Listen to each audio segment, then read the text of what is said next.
Good morning, everyone. My name's Miss Susie, and I'm from Hurstville Early Learning Centre, Gumnut.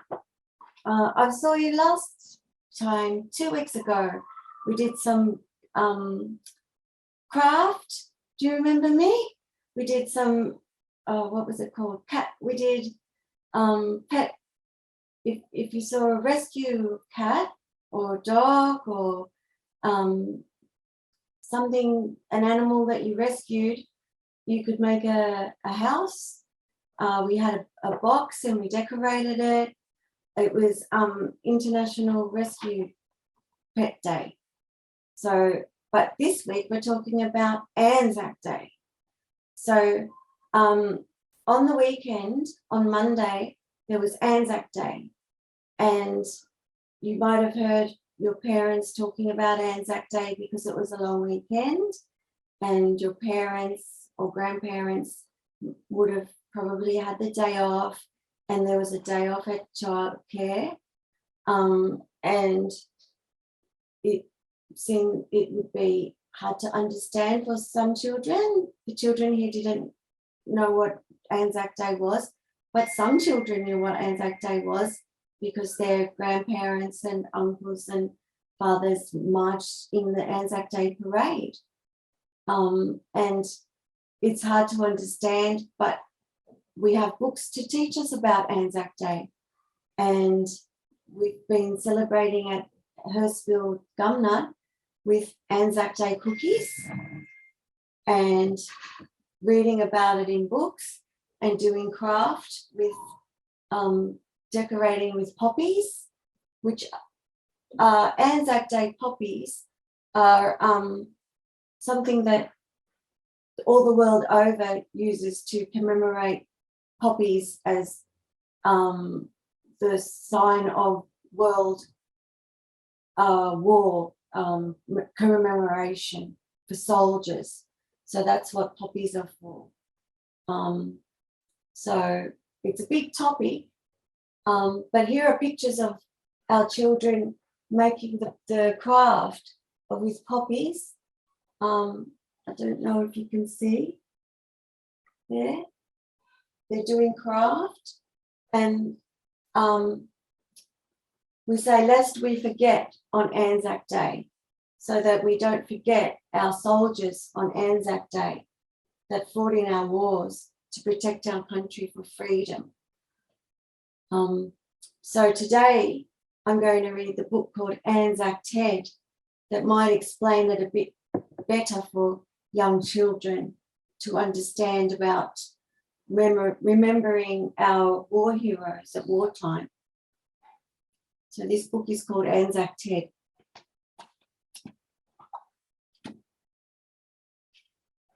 There are some boots. I wonder what they're for. Anzac Ted.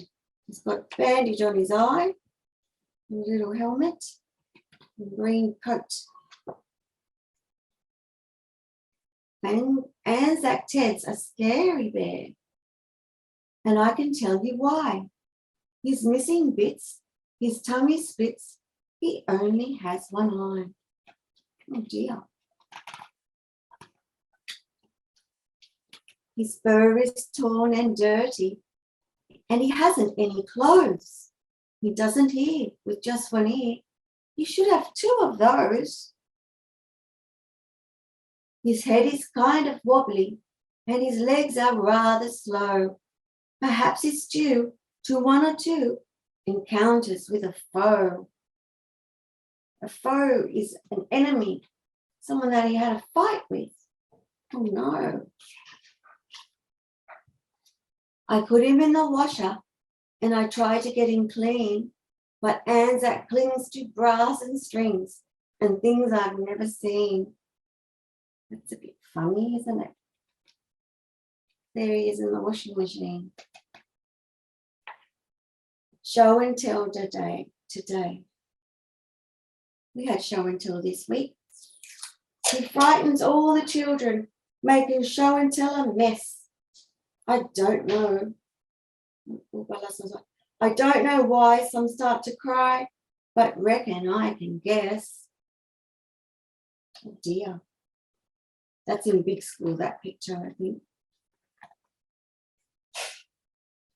Oops. He never wins the toy show when we vote our favourite toy. He doesn't tote a single vote from any girl or boy. Oh, poor Anzac Ted. There's a dolly and a blue robot. And what's that? Giraffe. And there's all votes in the jars. And a train. It says train. And a bat. And there's a jar for the bat. And look at Anzac Ted's jar. There's nothing in it. Does he look happy or sad? It's sad. Yes. Pages are hard to turn because it's a new book. Instead, the class just ridicules all 27 kids. No one knows my Anzac's woes or just how brave he is. And it says, no vote, Ted. Oh, poor Teddy. They just can't see he's special or the secret he may hold. He might look worn and badly torn, but Anzac's very old. War, Anzac's to aid Britain. That's an old newspaper. He's very old. See, Anzac was my grandpa's when my grandpa was a kid. Made it through a war or two, just like the Anzacs did. When Grandpa Jack enlisted, he was only 21. He kissed his wife, he loved his life, and hugged his baby son.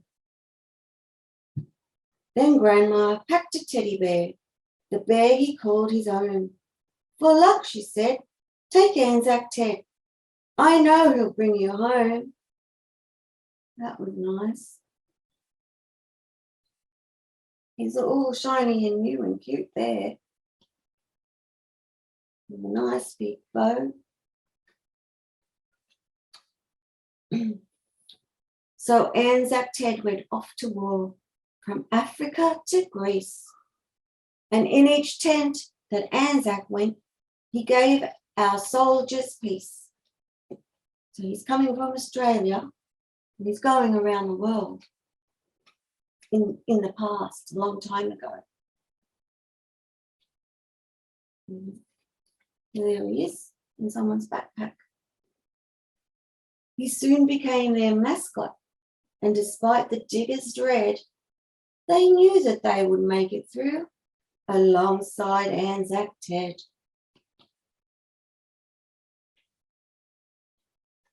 So he made them feel good. So Anzac was a hero when the war was finally done. Though battle sore and scarred by war, he'd faced his fears and won. He never saw a medal, but some heroes never do. And we don't see just how we'd be without our Anzac crew.